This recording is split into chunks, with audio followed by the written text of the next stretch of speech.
it's time for DJ Rocky's Secret Files.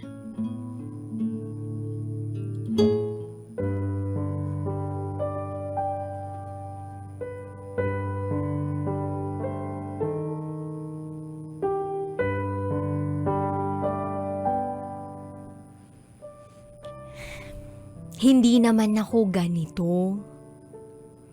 Pero, nabakla ako.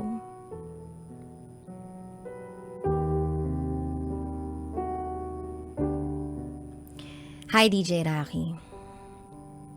Itago mo ko sa pangalang Jana.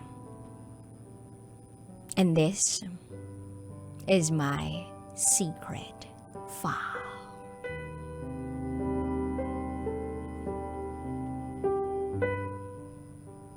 I'm a lesbian.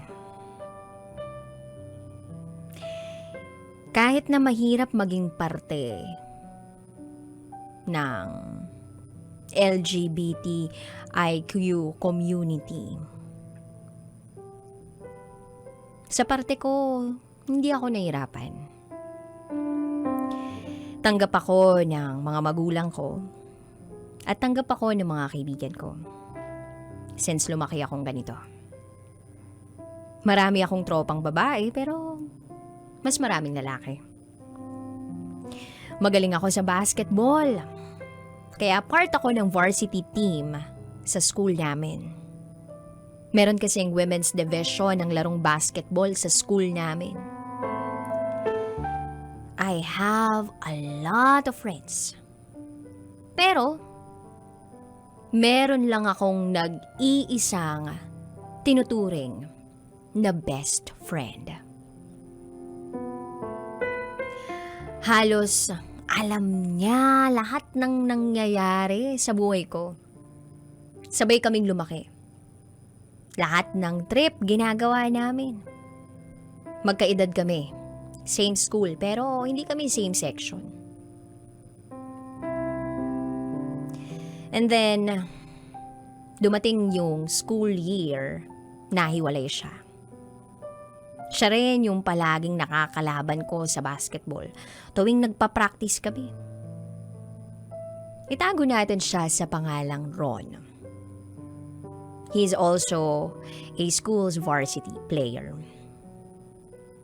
Ewan ko kung anong meron dito kasi ang daming babaeng nagkakagusto sa kanya. Siguro dahil magaling siyang mambola. Pati yung crush na crush ko, nagkagusto rin sa kanya. Sa totoo lang, maraming kumakausap sa akin na babae na gusto, ereto ko sila sa best friend ko. Kasama na ron yung crush ko.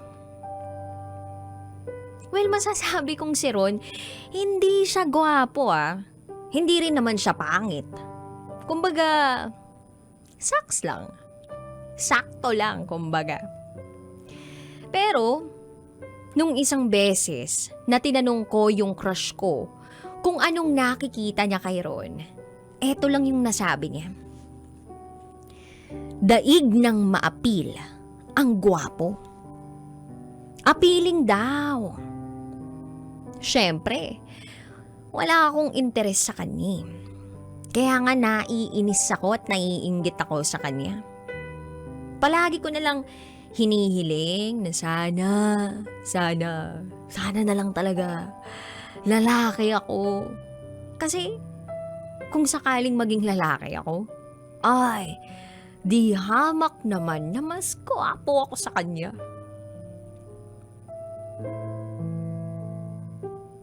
So, fast forward, maraming nangyari. Hanggang sa nagkamabutihan sila nung crush ko. Hindi ko na sila parehas nakakausap dahil parehas na silang laging magkasama. Kaya, simula nun, nai-insecure na ako talaga sa kanya. Pero masasabi ko na simula pagkabata, Dito na naghihiwalay ang landas namin. Matagal din na natatahimik ang buhay ko mula nung nagkamabutihan sila ng crush ko. Puro sila post sa Facebook na magkasama. Matagal-tagal na rin akong hindi nakatatanggap ng trash talk mula sa kanya. Matagal na rin yung huling laro namin ng online games at huling movie marathon namin sa bahay nila. Matagal na yung huling food trip. Wala na akong makasamang mag-girl hunting sa campus. Hindi na rin kami nakapaglaro. Tinatamad na siya kasi ilang buwan na lang graduation na. Ilang beses akong nag-aya, pero react lang ang natanggap kong reply sa kanya. Pag nagkasalubong naman kami, kulitan lang saglit at maya-maya aalis na siya. May mga kaibigan din naman ako pero iba pa rin siya pag siya yung kasama. Nasanay akong andyan lang si Ron. Naiiyak ako bigla pagkatapos ng halos kalahating taon na hindi kami nagkakasama. Pakiramdam ko, nababakla ako.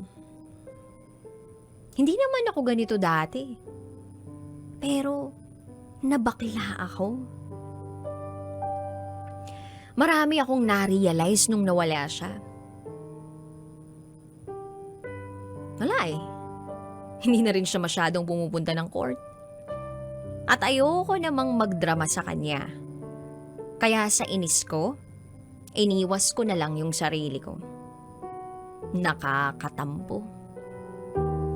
Bukod sa nakaka-offend na nasa kanya yung crush ko, nakakabwisit lang na nakalimutan niya ako bigla. Umiwas ako. Binlock ko siya sa lahat ng social media accounts ko. Nag-iiwasan kami. Actually, majority ako. Iniiwasan ko talaga siya. Hanggang sa napansin niya. Nung una parang wala lang sa kanya. Alam niyang binlock ko siya. At galit ako sa kanya. Pero wala siyang ginawa kaya mas lumalim yung inis ko sa kanya. Halos isang buwan na wala kaming communication. Buwan ng January, pumunta siya sa bahay. Makiki-New Year daw. Hindi ko siya nilabas. Nasa kwarto lang ako. Ilang buwan siyang nanunuyo at nagpapapansin. Pero nagmatigas ako. Andun yung hinahagisan niya ako ng bola pag dumadaan ng hallway. Inaabangan pagpasok at paglabas ng school. Tumatambay sa bahay. Pinagluluto ako ng paborito kong ulam. Pero wala bad trip talaga ako sa kanya. Sabi ko sa sarili ko, ilang buwan na lang naman magkokolehiyo na kami. Mahihiwalay na ako sa kanya.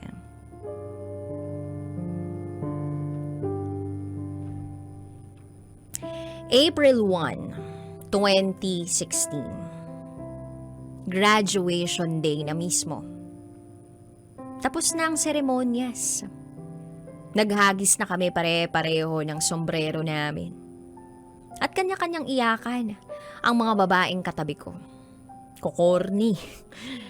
Ba't kasi ako dun pa napwesto? Then paglingon ko, nakita ko si Ron. Kinawayan niya ako. At dali-daling lumapit sa pwesto ko.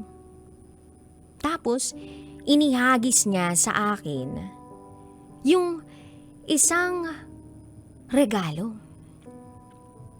Graduation gift daw niya.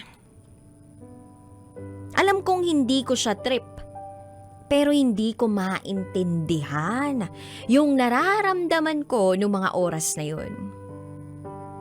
Kasabay nun, bigla siyang lumuhod at iniangat ang kamay niya.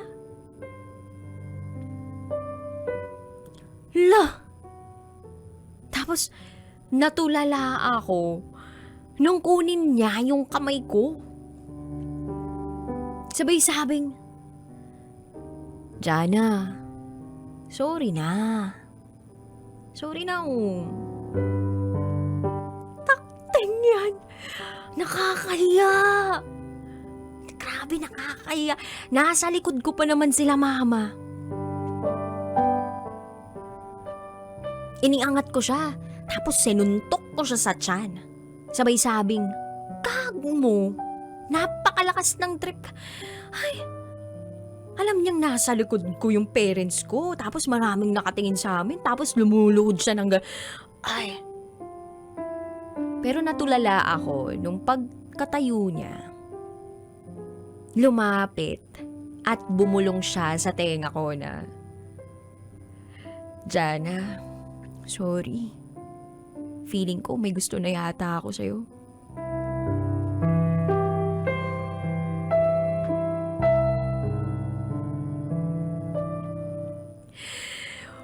Biglang lumambot ang panglalaki kong katauhan nung narinig ko yung sinabi niya, put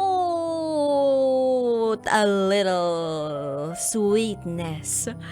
Nababakla na yata ako sa kanya. And the rest is history. Hanggang dito na lang po. Bibitinin ko muna kayo. Muli, ako si Jana at ito ang aking secret file.